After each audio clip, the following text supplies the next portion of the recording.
Well, I mean, I think it goes back to the communal dining experience. I think even if you haven't been to a hibachi restaurant, I think that if this was in someone's home and they were cooking on it and everyone was gathered around, you're recreating that experience. It's very easy to understand. Once you're there and you're in the thick of it, it immerses you. It's very, very fun.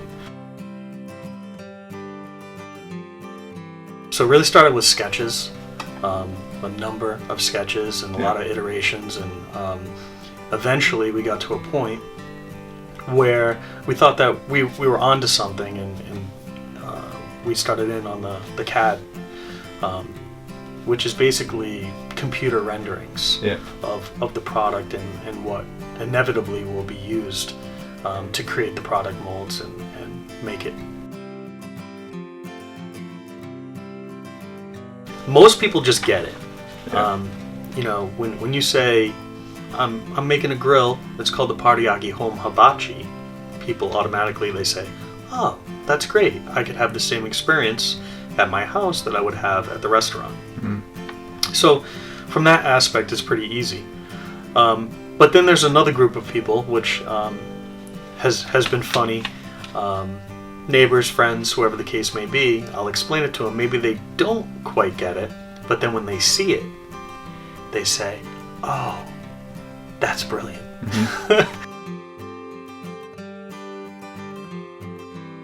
What we're creating in the home, we're creating this communal dining experience in a world where, you know, it's hard to get people off their cell phone and texting, and who knows if people even sit at the dinner table anymore together. It's probably in front of the TV, or who knows.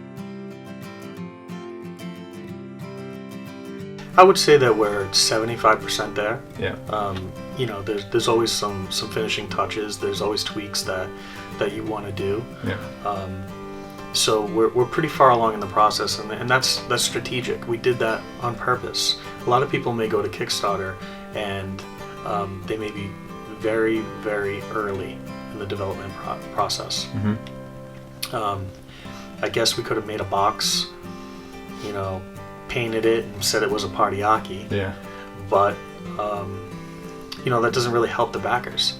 It doesn't really give any value. What we've done so far is we've created something that we know is going to work, and we know that we can deliver when we say we're going to deliver. The fun for me, probably the most exciting part, was when we finally got the prototype and I was able to see what was in my head in physical reality. It was very, very cool. You know, it's something that's tangible now, that's in the real world. You look at the amount of effort that it took to get to that point, and it's really rewarding. I'm really proud that we've engaged all of these fans, specifically on Facebook, and we have as much of a personal relationship as we can. When our fans email us, it's generally me answering the email. I don't have someone that is, you know, sitting there at all hours of the night. If you email at 2 in the morning, I'm waking up and I'm emailing you back. So you know, I'm proud of that. I think that's really important. You know, I've always known about the importance of execution, but now, you know, it's even more important. If you don't execute properly as a startup, you will fail. There's no question. There's no room for silly errors. So I really leverage the experience that I've had, and also leverage the experience of the people that are on our team.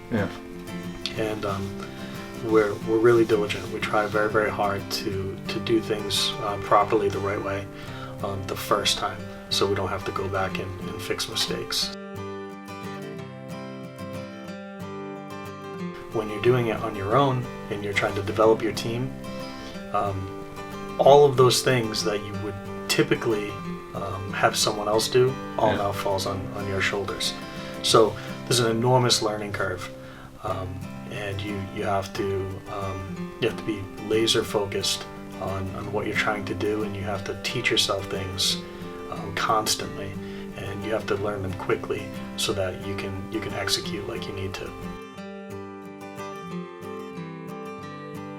The money that we're raising on Kickstarter is going to be used for additional development, and that development primarily is tooling. When you're making a product such as this, it's fairly large. It'll be injection molded, made of plastic.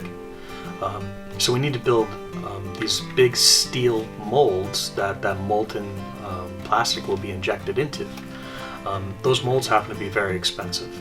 So once we are able to create the molds, then we can go into production, we can start running them. The number one thing, experience aside, is you have to be doing something that you're passionate about. Yeah. I mean, I literally live and breathe this product. Yeah. I am completely consumed. I don't sleep. I am the Partyaki.